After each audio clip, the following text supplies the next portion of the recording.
Apa itu DNA? DNA membawa semua informasi genetik kita. DNA adalah singkatan dari deoksiribonukleik asid dan ditemukan di dalam inti sel. Molekul DNA terdiri dari dua untai tunggal DNA yang mengikat bersama untuk membentuk struktur yang dikenal dengan double helix yang terlihat seperti tangga yang berpilin. DNA merupakan polimer secara struktural. Hal ini berarti tersusun dari banyak unit yang lebih kecil yang disebut dengan nukleotida. Dan nukleotida merupakan kunci untuk membentuk struktur double helix. Nukleotida tersusun dari 3 komponen yang berbeda. 2 diantaranya yaitu molekul gula yang disebut deoksiribosa dan fosfat yang terikat untuk membentuk sisi-sisi tangga DNA. Anak tangga yang menghubungkan dua sisi tersebut terbuat dari basa kimia yang disebut dengan basa nitrogen. Pada DNA, ada 4 jenis basa nitrogen yang ditemukan. Yang pertama adenin, timin, sitosin, dan guanin. Basa nitrogen tersebut selalu terikat dengan cara tertentu yang dikenal sebagai aturan pasangan basa. Adenin selalu berpasangan dengan timin dan sitosin selalu berpasangan dengan guanin. Apa itu replikasi DNA? Secara singkat, replikasi DNA adalah proses penggandaan DNA yang semula ada satu DNA menjadi dua DNA yang identik. Awalnya, ikatan hidrogen yang menghubungkan basa-basa double helix DNA akan terputus. Kemudian, kedua rantai membuka dan memisah. Setiap rantai yang telah berpisah kemudian berperan sebagai cetakan untuk pembentukan basa komplementernya yang baru. Sehingga pada akhirnya terbentuklah dua DNA yang memiliki susunan basa identik. Selanjutnya ada enzim yang terlibat dalam replikasi DNA. Yang pertama itu ada enzim helikase, berperan dalam membentuk uliran dan memisahkan untai-untai DNA induk.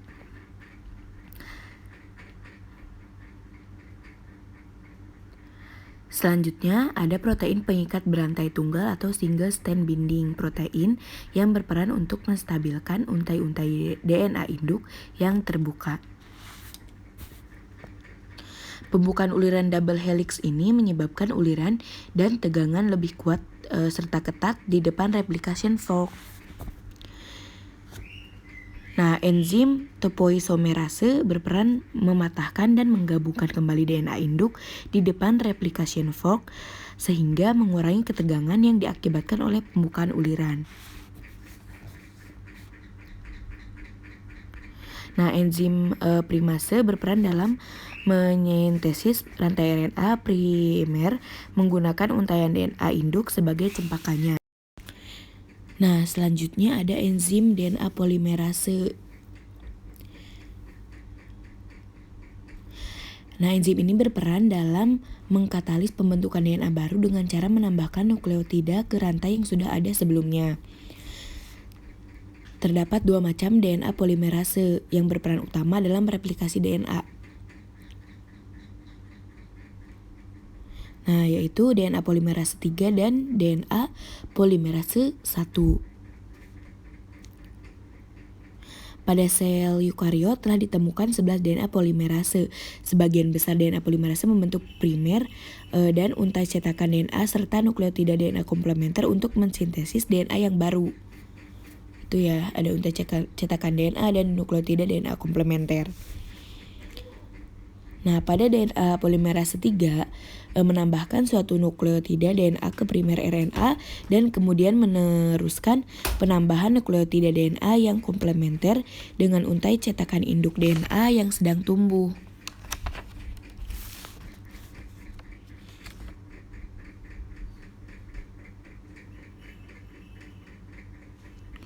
Nah, kita lihat dulu. Apabila kita perbesar nih gambarnya, maka akan tampak struktur nukleotida sebagai berikut. Setiap nukleotida yang ditambahkan berasal dari nukleotida trifosfat atau gula dan basa dengan 3 gugus fosfat. Ketika bergabung dengan untai DNA, 2 gugus fosfat akan hilang sebagai suatu molekul pirofosfat. Kemudian pirofosfat akan terhidrolisis menjadi 2 molekul anorganik fosfat dan melepaskan energi untuk membantu menggerakkan reaksi polimerisasi.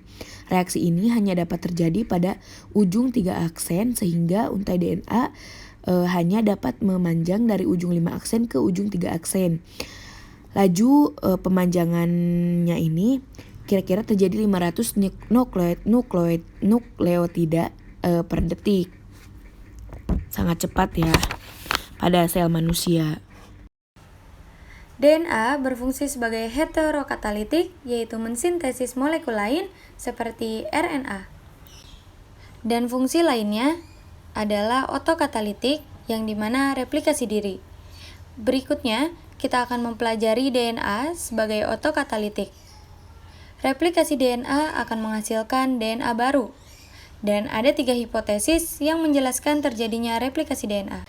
Yang pertama, di mana bentuk double helix DNA yang lama itu tetap dan langsung menghasilkan double helix yang baru yang biasa disebut dengan konservatif. Yang kedua, di mana double helix akan terputus-putus dan selanjutnya segmen-segmen tersebut akan membentuk segmen-segmen baru yang bergabung dengan segmen lama membentuk DNA baru. Hipotesis ini disebut dengan dispersif. Yang ketiga, di mana 2 pita spiral dari double helix memisahkan diri dan setiap pita tunggal mencetak pita pasangannya. Ini disebut dengan semi-konservatif.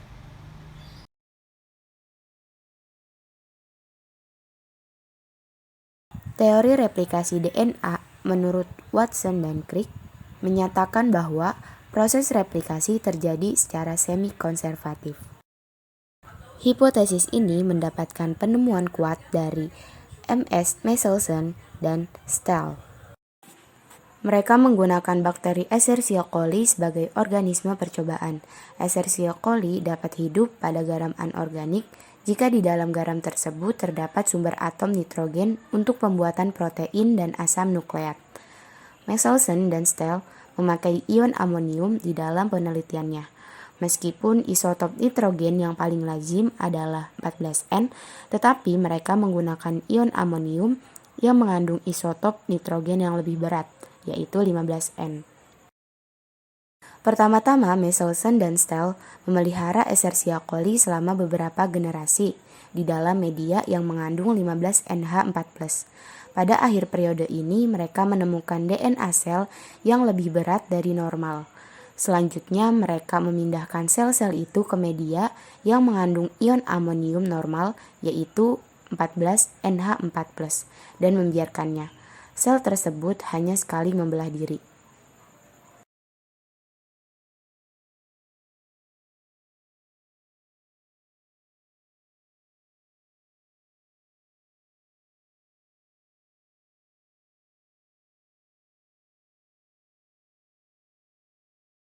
DNA pada generasi baru ini memiliki berat di antara berat DNA normal dan DNA generasi sebelumnya. Hal ini menggambarkan bahwa pengaruh dari atom nitrogen dalam DNA baru yaitu 14N dan separuh 15N. Namun apabila bakteri itu dibiarkan membelah diri di dalam ion amonium normal, maka terbentuklah 2 jenis DNA dengan berat yang berbeda. Separuh dari DNA mempunyai berat normal dan separuh DNA lainnya mempunyai peran di tengah-tengah.